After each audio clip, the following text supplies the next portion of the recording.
Market work.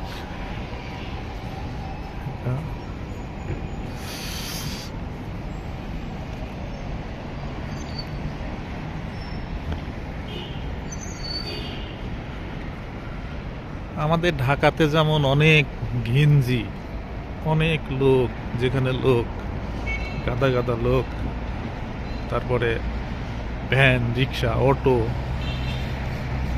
একে পুরা ভেগেছে। আসলে ডেভেলপ এটাই, আমাদের রাজনৈতিক নানান ধরনের সমস্যা। আমাদের দেশ মনে হয় না আদৌ কোনোদিন ডেভেলপ হবে, ডেভেলপ করা সম্ভবও হবে না। এখানে যে আসে খালি খাই খাই। ঠান্ডার ভিতরে ভিডিও করতেছি। এখন অলমোস্ট 3-4 ডিগ্রি টেম্পারেচার। এরপরেও